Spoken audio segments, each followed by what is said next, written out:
haven't seen you. All the Street. 120. 7.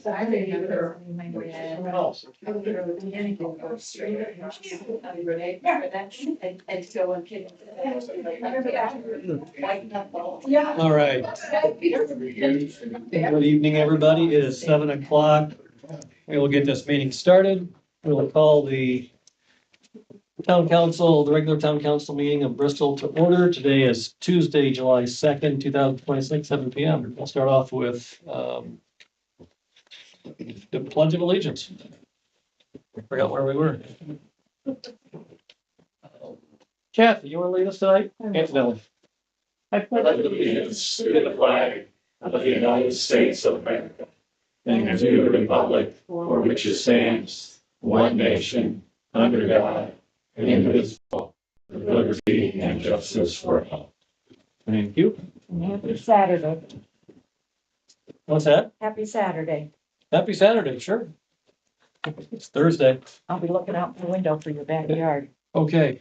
Start with roll call. To my left, Doug Smith. Here. Tony Davidson. Here. Kathy Burke. Here. Greg Tulski. Here. Jeff Beachy is present. Town manager Mike Yoder. Here. Clerk treasurer Kathy Antonelli. Here. Legal counsel Alex Bowman. Here. Town marshal Steve Frame. Here. Fire chief Nick Cantz. Good evening. Evening, Nick. All right. Everybody had a chance to review the agenda. Yes. Yes. Okay. Any questions on the agenda? Any additions, corrections, or modifications? Nope. Okay, if not, the agenda will stand as published.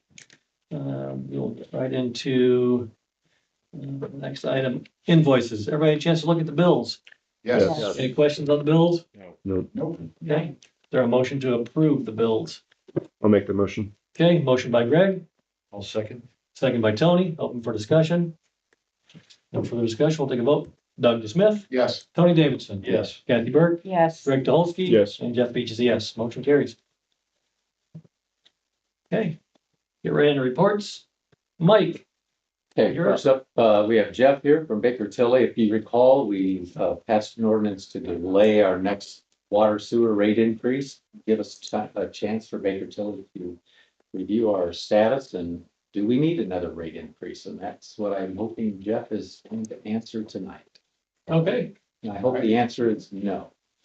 so do I.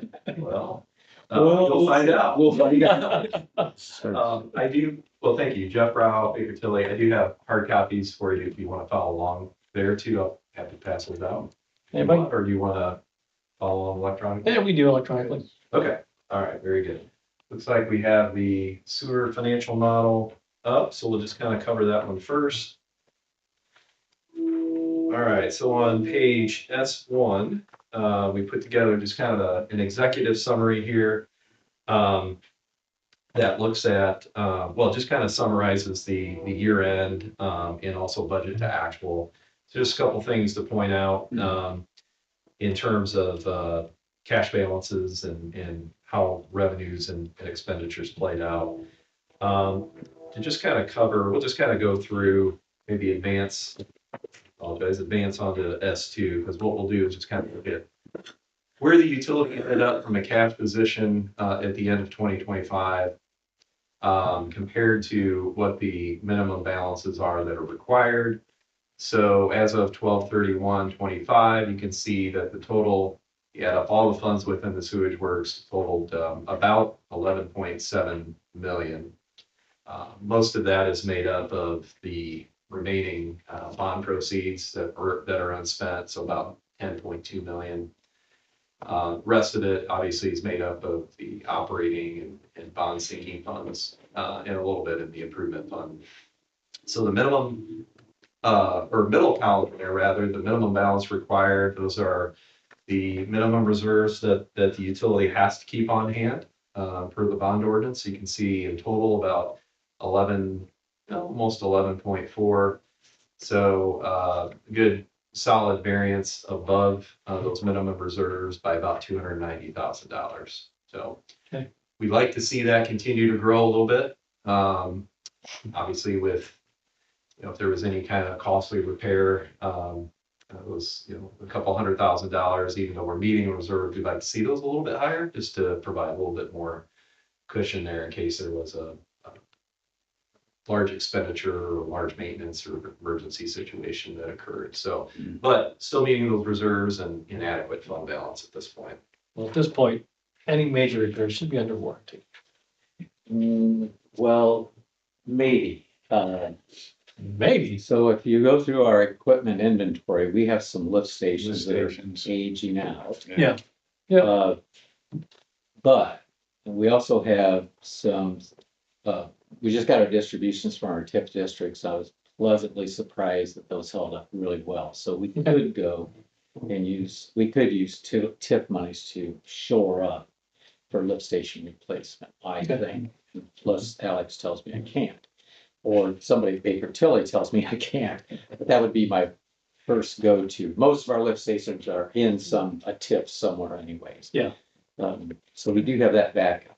Okay. But yeah, 200, we blow through 290 in a heartbeat. We had to. Right, on a lift station. Yeah. Yeah. Okay. Now if Tim asks, I can say, I did tell the council about your lift stations. Because he wanted me to remind you. Okay. All right.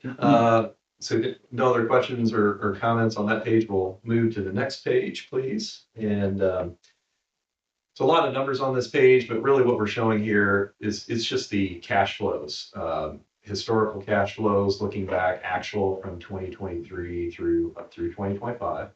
And then what the estimated cash flows to look like annually for the next 5 years. So just kind of looking at 2025 there, you can see total revenues came in at about $2.2 million.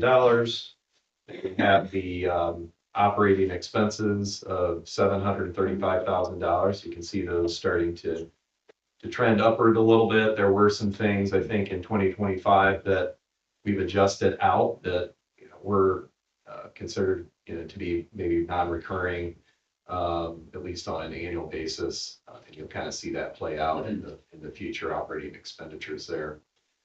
But in any event, about little over $700,000 in operating expenses. You can see that the activity under non-operating, which is mainly project-related transactions. You can see the capital improvements, bond-funded projects, about $15.6 million.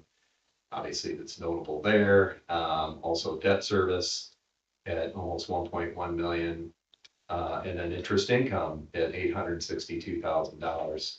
So we won't be able to count on that at that level, every year as we continue to spend down those bond proceeds, but certainly that helps provide some additional funds during construction.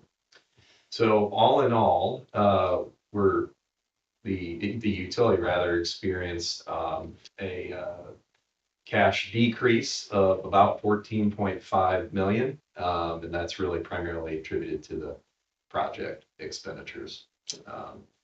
So if we're looking at just net operating receipts, you can see that the $2.1 million coming in per year is more than adequate to cover the operating expenditures that you see there, as well as the debt service. So pretty good shape in terms of just meeting your operating needs and debt service payments. So going forward, getting to Mike's comment and question, what do things look like in terms of rates? We have assumed I believe this is why I want to make sure I don't get the two utilities mixed up. Yeah, we have assumed in here that the 2026 increase does go into effect going forward. So you can see the assumed increase in revenues there. So if we look at line 28, which is the change in fund balances, you can kind of see what the net effect is. And we'll just kind of look at starting in 27 because 2026 shows those capital expenditures there. But starting in 2027 and beyond, you'll see a positive cash flow, which is what we would hope to see, about $300,000 a year. So in terms of revenues and rates being adequate, assuming we do eventually implement that 2026 increase, we would expect positive cash flows. If you look at line 33, the other kind of metric that we always want to take note of is the debt service coverage. So with those bonds outstanding, we want to make sure that we're maintaining a minimum of 125%. So once you see, we get out to 2027 and beyond, you do see we are meeting that debt service coverage level, but you do see sort of an erosion in the debt service coverage level. That's basically because we're building in inflation to operating costs. So if we're not adjusting rates, but we're increasing operating expenses, then that's going to eat into debt service coverage over time. So our recommendation, I think on the sewer side, at least at this point, would be to include or assume that rate increase does go into effect at some point. It's not needed immediately. We could give it a little bit more time. My concern with that, though, the further we go out is, if there is an emergency or large repair lift station, that could eat up our cash reserves pretty quickly. So that would be my concern. But eventually it does look like we would need to, adjust rates to anticipate that inflationary increases in O&M. Any idea of what percentage That's what I was looking at. you would recommend? Yeah, I should have had that handy. It would be the percentage that was part of the 2026 increase. I think it was about 7%, if I remember right. Yeah, whatever the rate was that we postponed till later this year. Till August 1? Yeah, was it August? Yeah, Yeah. Yeah, it was. Yeah, so that would be the rate. I don't remember what that is offhand. Yeah, I'm not thinking it would be that much. let's say it was, I might be able to, this will give you a rough number, because if we look at the difference between the 2027 revenues and the 2026 revenues do assume part of that increase, so it's a little bit, it's not gonna be exact. Let's see.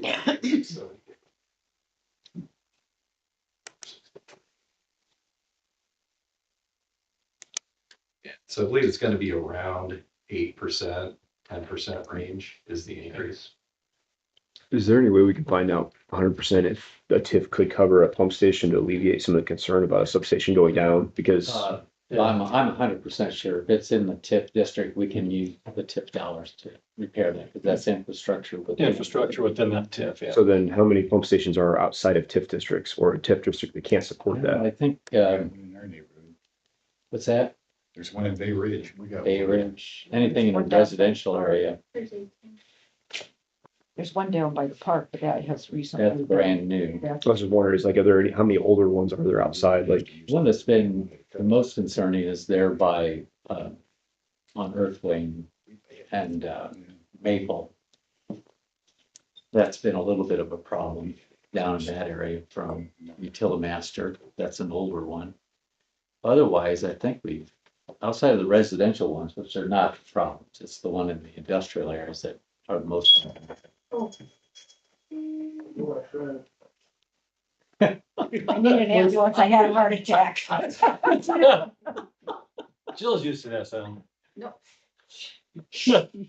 so I think we'll be okay.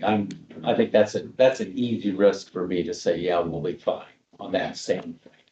I think what I'm hearing Jeff say though, is that so the longer unless we come up with a way to pay off our debt, the longer we postpone that, then the higher risk we are of not being able to maintain that debt service. 125. Yeah. For some reason, I was thinking it was only 5%. For some reason. The debt service coverage. No, that would, any increase would have been 5%. Okay, yep, Jill's bailing me out here. I'll tell you in 1 second. give Maybe you I'm the wrong, exact but I number. thought it was 5%. Based on what percentage? Yeah, let's see, 26.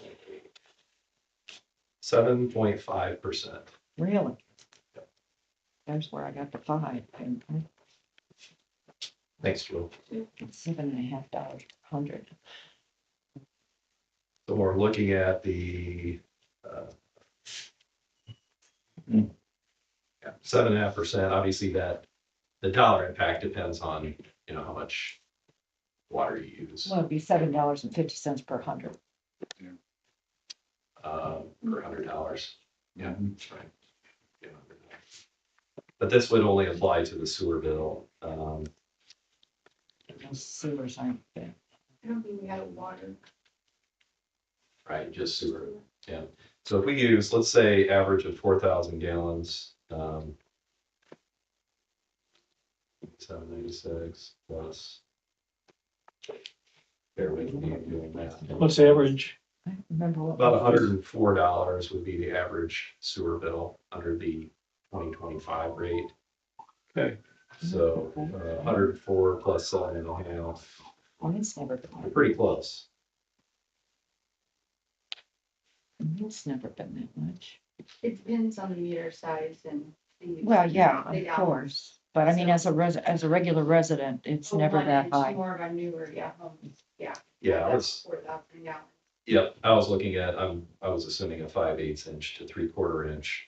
So the bill would go up by, to go from 104 to almost 112, so about $8 per month to the average user.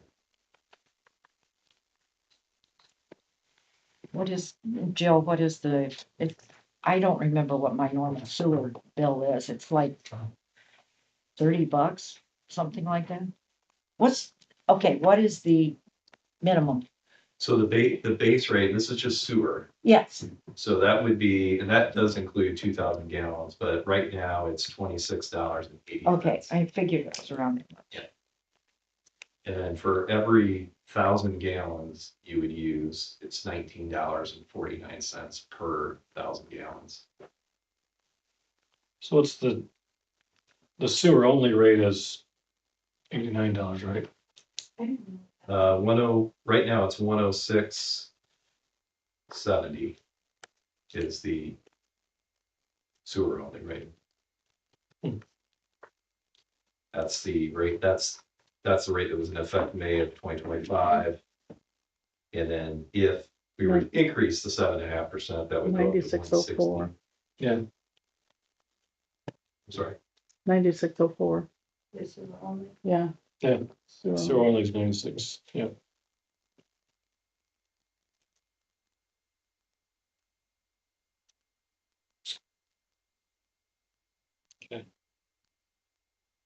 Yeah.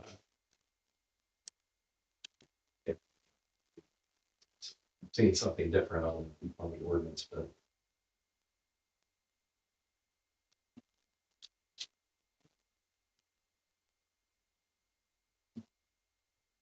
Okay, well, yeah. Well, we have you guys talk through that, figure that out. we'll Um, do that. we can put it in the size and relatable. yeah. All right, let's move on to the water then. Sure, yep. Right, so on water.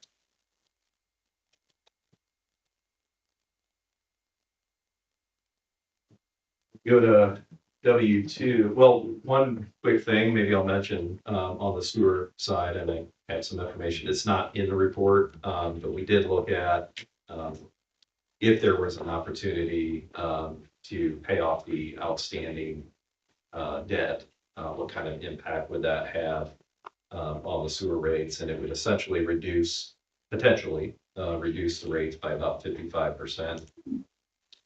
So if based on the rates that would have gone into effect and been postponed, again, that average bill was 112, would be 112 rounding here, but about $112. That would represent a rate reduction of about $61. So the average bill will go down to about $50, lower than $50, which is just slightly under the statewide average. Okay, Food for thought there. okay. Okay, transitioning to water. In Page W1 has the summary. We'll go to W2, please. In terms of total cash, water utility had about $1.7 million cash on hand. Compared to the minimum balances required of about $1 million, the utility has about $746,000 above those minimum reserve requirements. So a little bit stronger cash position in the water utility than sewer. So might be a little bit easier to absorb, emergency or unexpected repairs within the water utility. All right, page W3, next page.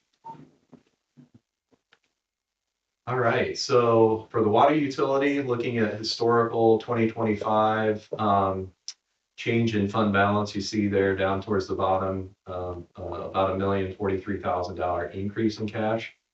So that was really partly due to the non-operating income that was coming in, as far as I'm looking for it now, interest income, which has been higher than historical, but also the difference between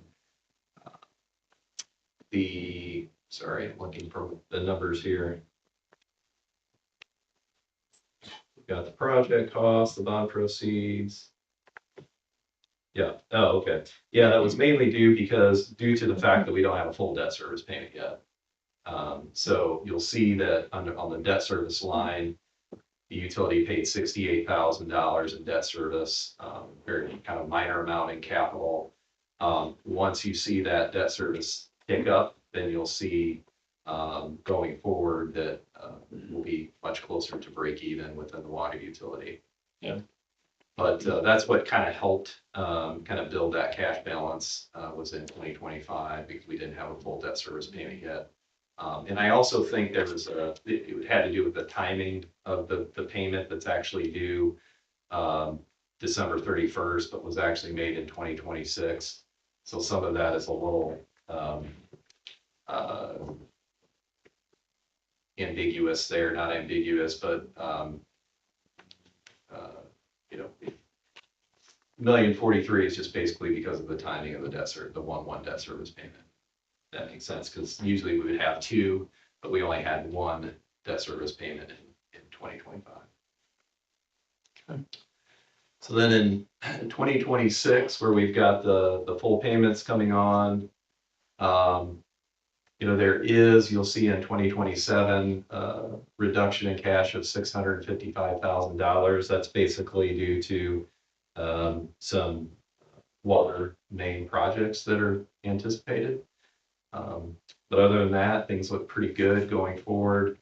Positive cash flows of about $200,000 per year, again, to maintain that strong cash balance. In terms of debt service coverage, a little bit better than the sewer you see there. So coverage ranging from 140 then down to 134%. So still maybe a little bit higher than that 125, which is good. Okay.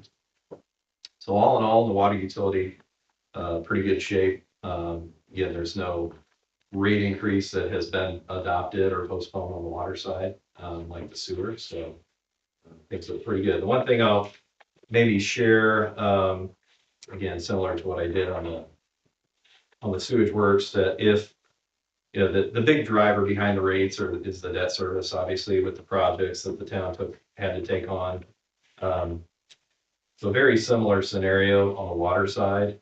Roughly 50% of the costs are related to debt service. So if that debt went away, that would represent roughly a 50% reduction in the water bill.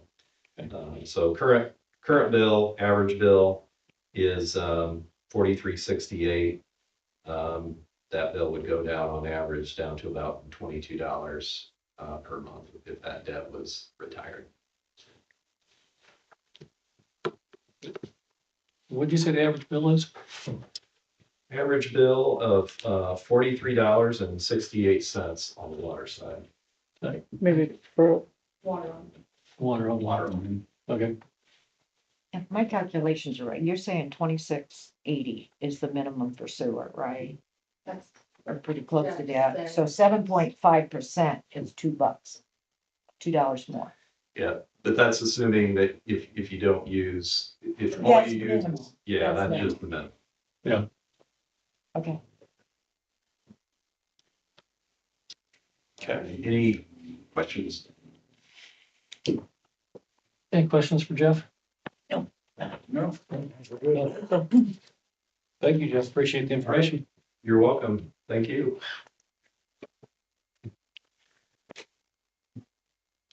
So thoughts on procedurally, what do we want to do? Stay the course? Everybody agree? Now, the Okay. increase we were thinking about was only for sewer? Yeah. Okay. Yep. So, like I said, based on the minimum amount of 2680, that would be $2 more.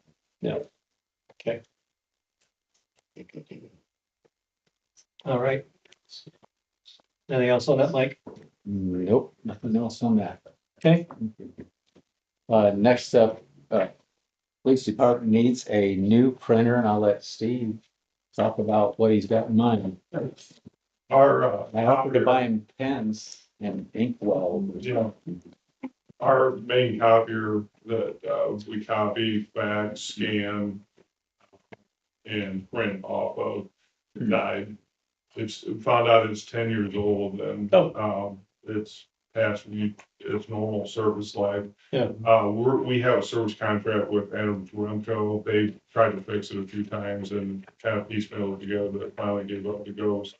We're, using a loaner. It's just a printer, right? It's not doing a very good job, so we're needing to replace, the copier and printer. They gave us a quote for a new one. There's several options they gave us. My opinion would be the purchase option. It saves a little money. It was $7,396. It kind of broke down that third page is that's their quote. The other thing you'll see is they do service, like, part of that service contract is the paper. They supply the paper. And then we get billed for like colored copies and black and white. We don't ever go over our black and white copy allotment, but we do go over on the color. Some of that is, I think, this guys forget to change the setting when they print stuff. It's really easy to do, but it's not a huge cost, but, You like the pretty colors. yes. I'm good, Yeah. But anyway, I haven't researched, I mean, we've been very happy with Adams Brunto. I think they do the town side too, with their copier.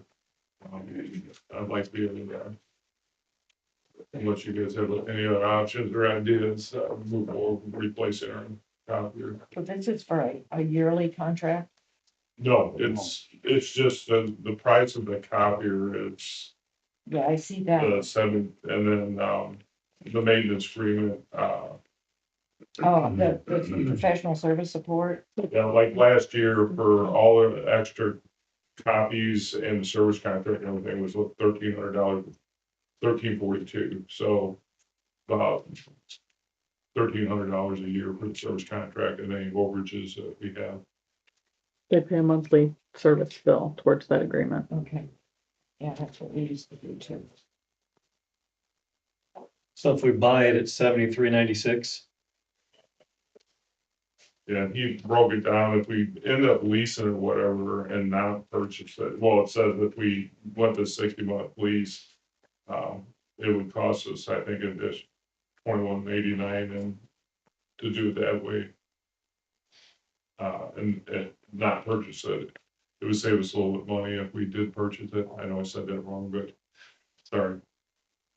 so if we lease it, they supply the paper and the maintenance or not? I think we still have to pay that monthly maintenance. Okay, either way. Yes, Okay. it's just we're leasing it instead of buying it. Okay.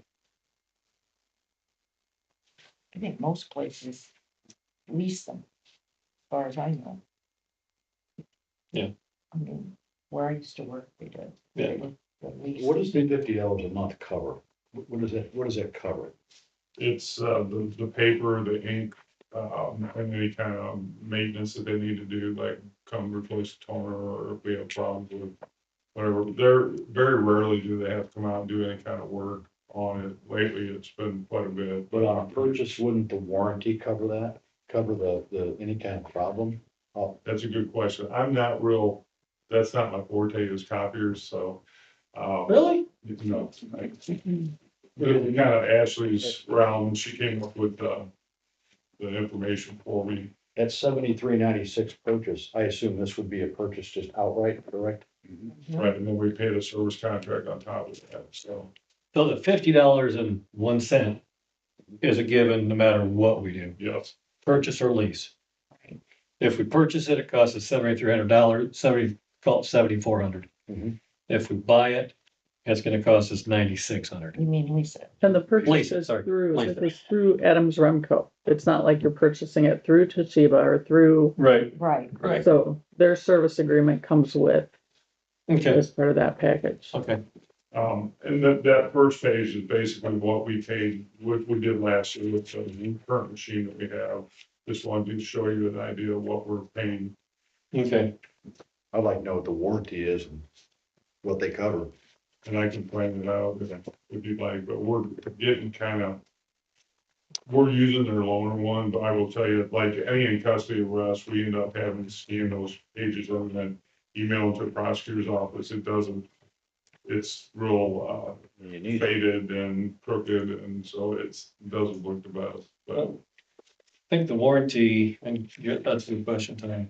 Warranty's a good question, but I think the warranty's gonna be the same either way. Whether we Yeah. lease it or buy it. The one we had, well, we used to work, we leased it from them. And, instead of purchasing. So, If we could save that much money on purchasing rather than leasing, I think that purchasing would be the way to go. Yeah, I would agree. Have there been any other quotes or is this the only one? Is this, This is, since we use that in Ramco and so it's down, that's who I can get a quote, so I don't even know, You're about the only ones around the area that do it. yeah, yeah, but I can do that if you guys would like. Yeah, We need I to think make a it's, decision on it. it's a need. It is. It's a It is. need. So is there a motion to approve the purchase? I'll approve that purchase. Okay, motion to approve. Okay, motion by Tony, I'll second. second by Doug, open for discussion. No further discussion, like a vote. Doug DeSmith, Yes. Tony Davidson. Yes. Kathy Burke, yeah. Greg Dolsky, yes, and Jeff Beach is yes. Motion carries. And I'm not sure, because we don't have any lines in our budget that would cover that purchase, so I don't know if I'll have to come and when we do first to ask for an appropriation for that or how that works, but I'll get with the Freeholder. Yeah, we'll find stuff. Okay, Thank you. It's in there somewhere. okay. Sure you'll find it, Mike. Yeah. Next, I'd like your approval of SRF distribution number 65. This is water tank project, 108,300 to Phoenix and 5,701 to the retaining fund. I'll make a motion to approve disbursement 65. Okay, motion by Kathy. I will second that. So motion by Kathy, second by Jeff. Open for discussion. No further discussion. I'll take a vote. Doug DeSmith, Yes. Tony Davidson, Yes. Kathy Burke, Yes, Greg Dolsky, yes. and Jeff Beach, yes. Motion carries. Okay, thank you. Quick updates on projects, stay with the water tank. That is scheduled to start, they start painting that on Monday. Oh, Is what nice. last I heard. So we're not gonna leave it drab, green or gray or whatever it is. It will be Pink, pink, yes, with the blue logo. pink and purple, I think that'd be good. So by the way, they've assigned me as the person responsible to identify exactly where the logo is located, so I'm choosing, unless you tell me differently, we're orienting north and south, but angling it slightly. So as you come down 15, you're kind of looking directly at it. If you're coming down 15 from the north, you'll see it. That sound good? Okay. Yep. If you don't like it, just say the town manager blew it. Okay. But once it's up there, it's up there. So. Could we make it a billboard and lease the space? It would What violate, would that do to our water bills? it would, well, I don't know, it would violate your town ordinance. I think, Violate our town ordinance, Craig. by quite a bit. Ordinance is- on the height. But you're the council, you could change the ordinance if you like. Good thing. I just notified the public via our text message system and Facebook that NDOT is moving, actually a little ahead of schedule. Moving to phase 2A and 2B. They're going to do those together. 2A is the northwest corner of the intersection where the fuel station is at. And 2B is the replacement of the north side here, peeling out all that asphalt and the sidewalk and all of that. So we'll be moving on Wednesday morning. Traffic will be shifted to the brand new pavement on this side, south side of town. And the intersection will be opened up. Truck traffic is going to be back on the detour. And you'll be able to go north, south, east, and west at the intersection down here. And everybody will not be happy with left turns down there. We already know that, but to NDOT's credit, they have tried about every option possible on those stoplights. I don't know what to do, except people just need to live with it and be sane and courteous. So there'll be some changes, and it'll take a couple days for people to get used to it. Wednesday morning, it's going to be a little tough to get down Apollo Street because there still will be quite a bit of distance or difference in height between the original, the old side, and the new side. So Reese Riley will be milling that difference down first thing in the morning. Once that's done, then everybody will have access to Apollo and to the doctor's office. And right from the beginning, you'll have access to the parking lot between the Redbird and the Opera House. So be able to drive through the construction zones unless they're constructing right in that site. But it should be minimal disruptions. Should be. When they Should start be. billing, Well, the first part of the construction will be down there at that corner. So when they start milling for Apollo, as Well, early as possible. milling the north side. Yeah, I don't know that. Okay, We have a contractor meeting Tuesday. They'll probably have a better idea. okay. So there's a lot of negotiation going on this past week on how we transition to this, and that's what the plan was this morning. Okay, so Wednesday. I was wondering too, Mike, and I don't remember if I asked you this before, is there gonna be parking back out in front of the businesses? On Main Street? There'll be angled parking on both sides, north and south side. Good, okay. Yeah, Once because that's done. But not until everything's complete. Right, Yeah. last thing, right? Yeah. yeah, that was originally planned for next spring, but we're pushing to get that done this fall. So when they're done with the construction season, Main Street is supposed to be completely done from stoplight to stoplight. Good. We should have our new street lights up. Good. That's the plan. Excellent, good. That's the plan. Let me see, on the wastewater plant, we're not only learning how to use a brand new wastewater plant, we're learning how to treat wastewater differently than what we've done it in the past. And so it's like different formulas, different processes, and it's been a bit of a challenge out there. The good news is everything that's leading that plant is as good a quality as you can get. You can drink it if you want, I wouldn't, but it tests really well. So what's going in the river is meeting all of the state standards, water quality standards. And those are things that we occasionally had trouble with before. So everything going out is great, but the process from coming in and going out it's just a different process than what we've done in the past. And so our guys are learning that. We have some bugs we're working out with the plant as well, but we're working through those. Any new system, you're gonna have bugs to work out. Yeah, you are. There's a few the electronic monitoring things though that I think we're running out of patience with the company. So if you pay $25 million for a plant, you expect it to run. Yeah. Work. Yep. We do have some delays right now with the new construction of the lab and maintenance building.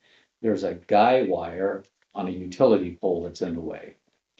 And this utility pole, it's already complicated enough with NIPSCO pole, but this has NIPSCO and AEP on it. So it's a shared pole. NIPSCO has taken responsibility to change the guy wire, and we've requested that change a month ago. It still hasn't happened. So I've reached out twice to my contact there, which usually gets things done. But so far she hasn't this time, but that's created some delays. Crosby just asked for another delay in their schedule because they're now down 5 days behind because that guy wire's on it. Okay. Yeah. So it is what it is, and when the guy wires move, we'll start building our building, I guess. Okay. Seems. Yeah. Can we bill them for downtime? NIPSCO? Oh, sure. Yeah, people send it to AEP. I think they're at the top of the poll, and then there's NIPSCO. And, Oh, I mean, it's been a learning experience, all these projects, for sure. It's me anyways. Any questions on any projects? We will, on the water, we are going to put a new water main under the street here at Apollo. That will be done sometime in the next few months. We're going just under and onto Apollo partway down, and then we're stopping. Well, we'll be towards the bottom of the hill, then we're stopping, and then next spring, when we have a few more bucks and there's time to schedule, we'll be doing a directional bore under St. Joe River to come up in Condon Park and up to an area next to our lift station to connect to the main on the north side up there. So we'll have a new loop to replace the current pipe that goes under the river next to the bridge. That's spent. So there'll be a big hole out here in Linda's driveway at some point here in the next 60 to 80 days. Okay. As we go under the new road. Without hitting the new gas line or the new water line or the new sewer lines that are out there or any other lines. Okay. Any other questions? Silent auction. Silent auction. How did that go? We continue to sell lights even as of today. So how many you got? do Left. either of you know the total amount of money we've raised so far? Was it $900 or something like that? That include what I have I to think pay it's you? 550 total, What's that? 50? 550, but I think we just sold a few more, so it might be a smidge, around 600. 600? Yeah, I can do a total sheet next. So It's around $600. how many do you have yet to go? I think they're all spoken for. Oh, Yeah, they're all spoken for now. Although you can talk to the guy next to you, he might make you a deal. I've only bought two. Or, Well, you sort of spoken for anything that's not. Okay. sold. So we continue to sell, so you Okay. don't have to buy. but- okay, that's fine. hi Jeff, remember I've known you for a long time. I know, 7 generations. Yeah. I think Jeff's letting them go for like $70 a piece or something. Oh, Does that include globes? Actually, I Yeah. think we're out of globes now, Oh, are we? I think. I thought there were enough for each one. No, there were enough for all of them. Yeah, There were enough for all of includes the them. globe. okay. Okay, I got the original. anything else? Nope, that's it. So if anyone wants to purchase one, Yeah, They're still talk- available, I mean, if somebody wants to buy them, just talk to the town. Yeah. Yeah, somebody wants, they're They're still How available. many did we There- start out with? 31. Okay. 31. So the good ones are gone. So what's left are the ones that need some rehab, and those are $20 a piece right now. 25. 25? 25. Okay. Make you a good deal. Talk to me. I'll make you go to the deal. Okay, Okay, Yeah. Mhm. anybody have questions for Mike? Okay, Kathy, anything tonight? No. No? Okay. Alex, anything tonight? Only briefly, following up on our discussion, previously, I would ask for the council's approval to author and deliver a uniform acquisition offer to the property owner along Ponderosa for the right-of-way expansion for the acquisition price or the offer price of $140,000. that would be my ask, and with that, we can initiate that process. Okay. Is there a motion to approve, Alex to pen a letter to the property owner on a We'll make that motion. on Ponderosa for $140,000 for acquisition? Okay, I'll Motion. second. motion by Tony, second by Kathy, open for discussion. I have a question. What if he doesn't accept it? Then what? You go back. If he doesn't accept, then the options are to continue negotiating or to begin a condemnation action by filing in the circuit court. Okay. Any further discussion? No. Not take a vote. Doug Smith, Yes. Tony Davidson, Yes. Kathy Burke, Yes. Greg Dolsky, Yes. and Jeff Beats, yes, motion carries. Thank you, council. That's all I have for you this evening. Happy Anybody to have? answer any questions. All right, as I say, I may have questions for Alex? No. Okay. If not, for the general public, you may have noticed we did not have public comment, privilege of the floor listed this evening. That said, if there's anyone that would like to make any comments tonight, we can entertain that by a motion to modify the agenda. So anybody, if we modified it, would anybody like to make public comment tonight? I would like to make public comment. Okay, anybody else? Okay, is there a motion to approve motion to approve an agenda change to include public comment? I'll make that motion. Okay, motion by Doug, I'll second. second by Greg. Open for discussion? No further discussion, we'll take a vote. Doug Smith, Yes. Tony Davidson, Yes. Kathy Burke, Yes. Greg Dolsky, Yes. and Jeff Beach is a yes, motion carries. Okay, Thank you. please step up to the microphone, state your name and address, and you have 3 minutes. I'm Susan Loomis. My address is 54130 Eastview Drive in Bristol. The design parameters for the Bristol Innovation Park Plan need to be improved with respect to noise. While the plan is meant to protect surrounding areas from obnoxious or offensive noise, it does not. Assumptions are made that the current M1, M2 businesses within the Bristol town limits operate 24/7 at 80 decibels with noise equivalent to a garbage disposal. They do not. There are no sound buffers along the north side of the planned area where industrial businesses have many parking lots. The plan does not mention its proximity to the St. Joe River. Heavy industry requires significant noise attenuation when located near water. A land-only sound attenuation model was used in the design of plan development. The good news is that noise is 100% controllable at the local level. To use a metaphor, if broad specifications permit concrete life jackets to be built, then concrete life jackets will be built. I think we can all agree that concrete life jackets are objectionable. A meaningful industrial noise ordinance is needed. One that is not 80 decibels day and night, weighted or otherwise. One that considers sound attenuation over water. One that will bring businesses with state-of-the-art operations into our community, support and respect our community, while protecting our health and our property values. And I also want to follow up and let you know that I also addressed the Elkhart County Commissioners early this week on this matter. Thank you. Any Okay. questions? Thank you. Thank you, Susan, appreciate your comments. We haven't really addressed questions in the past, but I will address, I think, Mike, it's fair that we take a look at this one. And I do want to just kind of talk a little bit about the last couple of meetings on why we didn't address some of the questions that came up.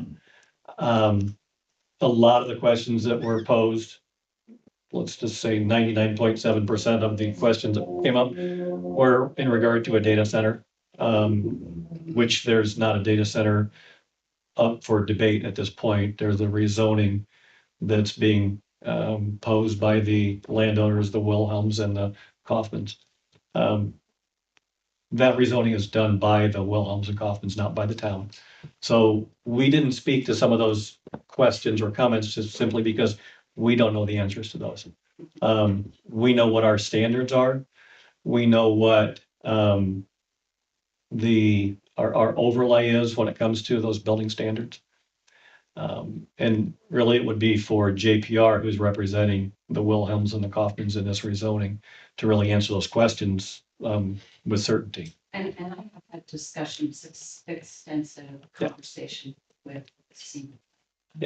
So, with regard to the noise ordinance, you are correct that a decibel level of 80 is permissible on M1 and M2 zoning areas, but only when they're adjacent to each other.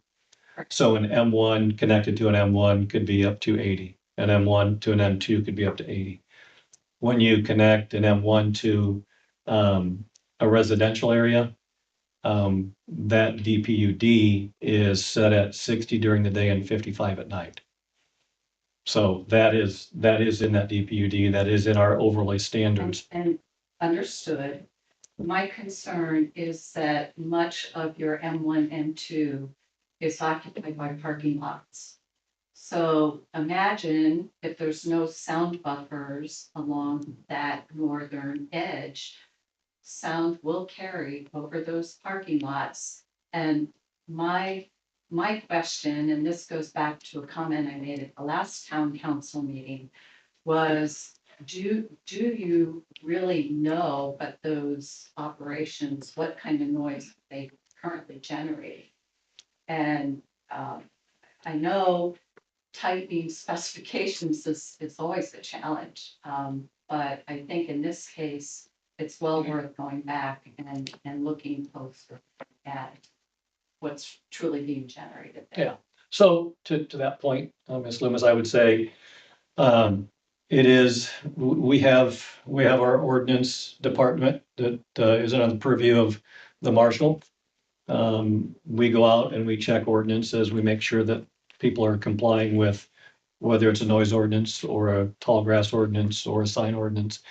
Any of our ordinances, those are monitored by our ordinance officer when he's on staff, right? When he's working. Noise ordinances, a lot of times, But do we have? let me finish. Noise ordinances are also reported by the general public. So if there's a noise, if you think there's a noise ordinance issue, a violation, then that can be reported and it can be investigated. I'm not concerned at this point with a violation. I'm concerned with tightening up the ordinance with respect to the M1 DPUD. Because just to head off an issue, a potential issue moving forward. Okay, so And again. there are some vulnerabilities. Okay, so again, if the DPUD is written that it is a 60 during the day and a 55 at night, then that Correct. meets our ordinance. But admittedly, that when I talked to Angela Smith, she said they did not consider sound attenuation over water. And that there was nothing that precluded them from putting, let's just say, a data center does go in. And there are generators. There's nothing to preclude putting the noisiest components up next to your currently zoned M1, M2 areas, i.e. with a lot of parking lots, with noise being able to carry a lot further than anticipated. So that's, it's just trying to. Yeah. Tighten So- those design parameters. Again, it's the DPUD is following, as far as we know, is following our overlay ordinance requirements. In some cases, it is tighter than. Yeah. Oh, yeah. Considerably tighter. Yeah. But your specifications are very broad, and that's where, if you don't have businesses currently operating at 80 decibels night and day, why would you want that for the future? Can Can I comment? Yeah, Just please. because, I mean, we're all learning about this, that this is a bit of a hybrid BPUD, the way this is designed. So, before the building permits are issued, there will be, once we know what the use is, then the DPUD requires noise studies to be presented. And we can make adjustments to the design and the buffering before the building permits are issued. So there is a committee that will be I reviewing didn't that. read that in the plan.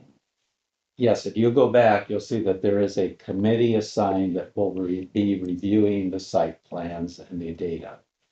So all of that's going to be done by, we'll have members on there, but also the planning staff before.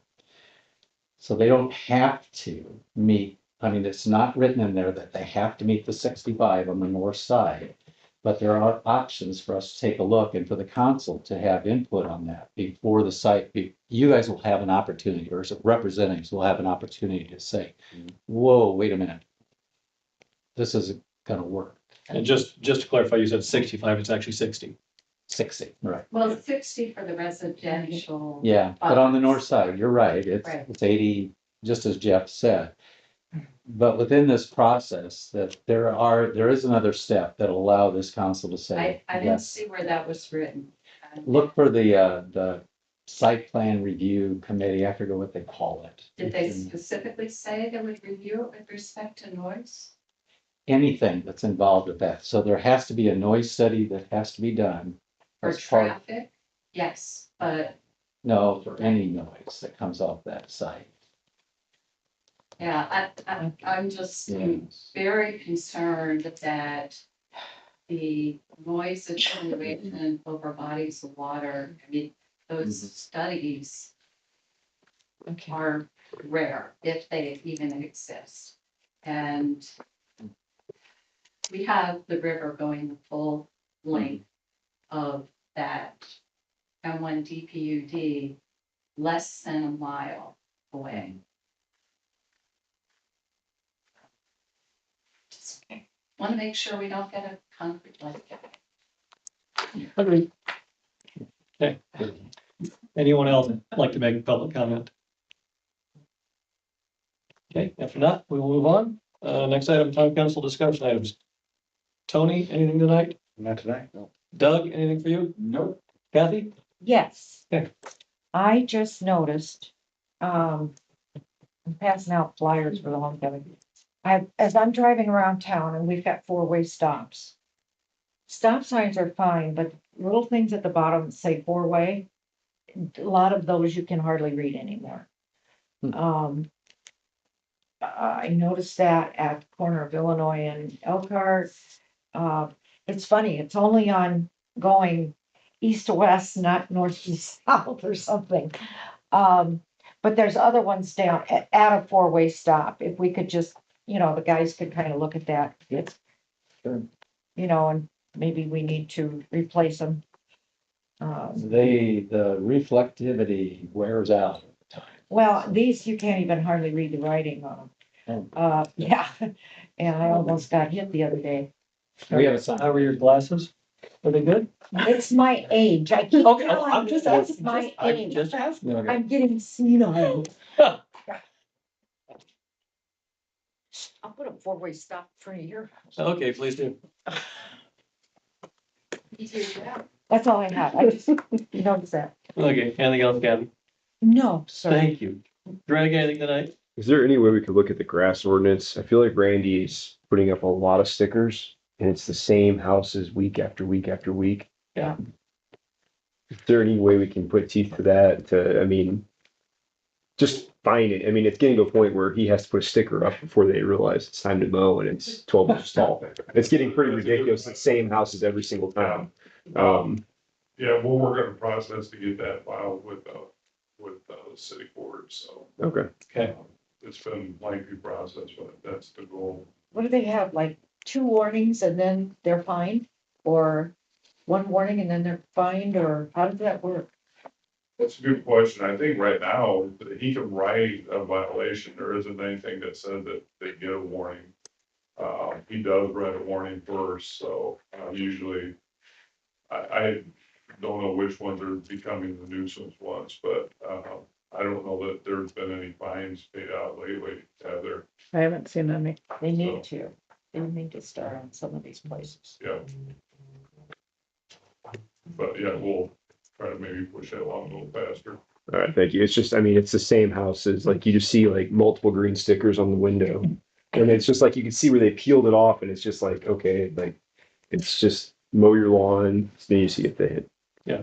But thank you. Anything else, Greg? No. You don't If not, the only thing I have is happy 4th of July weekend, everybody. Saturday. 250 years, amazing. It's I mean- older than I. Re- I Okay, knew you were gonna okay. bring it up. I knew it. Adjourned yet? Nick, anything as far as fireworks this weekend you want to share? I mean, obviously, Follow the law. follow the law, don't be dumb. Yeah, Be careful. Yeah. don't be a dummy. Don't do it right in front of the fire station, or do it in front of the fire station. Follow the law. Okay, all right. Next meeting, July 14th, work session, no agenda, may be canceled. Let's just cancel it officially. Okay. Okay. July 14th meeting is canceled. July 16th council meeting. Tony will be absent, I'll be absent. I will preside. Doug will be the grand poobah. Other than that, is there a motion to adjourn? I'll make a motion to adjourn. I Motion by second that. Greg, second by Kathy, all in favor? Aye. Aye. Thank you.